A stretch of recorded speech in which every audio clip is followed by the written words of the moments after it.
السلام علیکم دوستو، میں ہوں وسیم ریاض. آپ دیکھ رہے ہیں میرا یوٹیوب چینل ہیلتھی پاکستان. دوستو، آج ہم بات کرنے والے ہیں بریٹانل سیرپ کے بارے میں.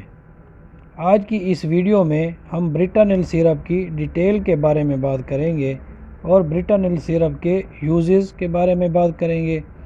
اس کے علاوہ ہم کن کن مسائل میں بریٹانل سیرپ استعمال کر سکتے ہیں اور اس کے ساتھ ہی اس کے اوور ڈوز کرنے سے کیا مسائل ہو سکتے ہیں اور سائیڈ ایفیکٹ کے بارے میں بھی جاننے کی کوشش کریں گے. آخر میں بات کریں گے بریٹانل سیرپ کی ڈوزیج کی کہ بریٹانل سیرپ ہمیں کتنی مقدار میں لینا چاہیے اور دن میں کتنی بار استعمال کرنا چاہیے. دوستو، ٹاپک کی طرف جانے سے پہلے چینل پر نئے آنے والے دوستوں سے ریکویسٹ ہے کہ میرے چینل کو سبسکرائب کریں اور بیل کے آئیکن کو پریس کرنا مت بھولیں تاکہ میری آنے والی ہر ویڈیو آپ کو بر وقت مل سکے. سب سے پہلے ہم بریٹانل سیرپ کی ڈیٹیل کو دیکھتے ہیں. اس کا جو مارکیٹڈ نام ہے وہ ہے بریٹانل سیرپ. بریٹانل سیرپ کا جو سالٹ ہے، کمپوزیشن ہے، وہ ہے ٹربوٹالین سلفیٹ. بریٹانل سیرپ 60 ml کی پیکنگ میں مارکیٹ میں موجود ہے اور یہ بیرٹ فارما کی پروڈکٹ ہے.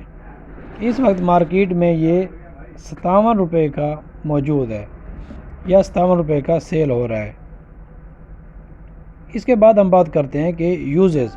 بریٹانل سیرپ کن کن صورتوں میں یا کن کن ڈیزیز میں استعمال کیا جا سکتا ہے. سب سے پہلے ہم اس کو دیکھیں گے کہ بریٹانل سیرپ ایستھیما کے مریضوں کے لیے استعمال کیا جاتا ہے. یعنی ایسے پیشنٹ جن کو دمہ ہو گیا ہو بریٹانل سیرپ استعمال کر سکتے ہیں. دمہ کے مریضوں کے لیے بریٹانل سیرپ بہت مفید اور ایفیکٹو سیرپ ہے اور یہ دمہ کے مریضوں کو بہت فائدہ پہنچاتا ہے. دمہ کے پیشنٹ میں ان کو سانس لینے میں پرابلم ہوتی ہے، یعنی سانس کی نالی میں مسئلہ ہوتا ہے اور سانس کی نالی سے سانس پاس آؤٹ نہیں ہو سکتا. تو بریٹانل سیرپ کے استعمال سے سانس لینے میں آسانی پیدا ہوتی ہے اور پیشنٹ آرام اور سکون محسوس کرتا ہے. اس کے بعد بریٹانل سیرپ کو چیسٹ انفیکشن کے لیے بھی استعمال کیا جا سکتا ہے. اگر چیسٹ انفیکشن ہو جائے، چھاتی بند ہو جائے، ریشہ ہو جائے اور سانس لینے میں مسئلہ ہو رہا ہو تو ایسی صورت میں بھی بریٹانل سیرپ بہت مفید سیرپ ہے اور اس سے مریض کو یا پیشنٹ کو بہت افاقہ ہوتا ہے. بریٹانل سیرپ بچوں کو بھی دیا جا سکتا ہے. اگر بچوں کو کھانسی کے ساتھ ساتھ سانس لینے میں پرابلم ہو رہا ہو تو بریٹانل سیرپ دیا جا سکتا ہے. یہ بچوں کے لیے بھی بہت مفید ہے. اس کے بعد ہم بات کریں گے بریٹانل سیرپ سے اگر آپ کو فلو ہو اور تھراٹ انفیکشن ہو، یعنی گلا وغیرہ پک رہا ہو، تو ایسی صورت میں بھی بریٹانل سیرپ استعمال کیا جا سکتا ہے. اب ہم بات کرتے ہیں کہ اوور ڈوز. اگر بریٹانل سیرپ کی اوور ڈوز ہو جائے تو ایسی صورت میں آپ کے اسٹامک پین بھی ہو سکتا ہے، یعنی آپ کے معدہ میں درد ہو سکتا ہے، پیٹ میں بھی درد ہو سکتا ہے. اس کے ساتھ ساتھ پیشنٹ کو لوز موشن بھی ہو سکتے ہیں، وومٹنگ یا کیب وغیرہ بھی ہو سکتی ہے.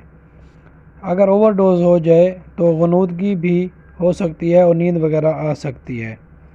اس کے بعد ہم اگر بات کریں تو ڈوزیج کی، بھئی اس کا طریقہ کار کیا ہے اور دن میں کتنی بار استعمال کرنا چاہیے. اڈلٹ کے لیے 2 سے 3 چائے کے چمچ دن میں 3 مرتبہ استعمال کیے جا سکتے ہیں اور بچوں کے لیے 1 چائے کا چمچ دن میں 1 سے 3 بار استعمال کیا جا سکتا ہے. دوستو، اگر آپ کو میری ویڈیو پسند آئی ہو تو اپنے دوستوں اور فیملی فرینڈز کے ساتھ ضرور شیئر کریں. اس کے ساتھ ہی مجھے دیں اجازت. اللہ حافظ.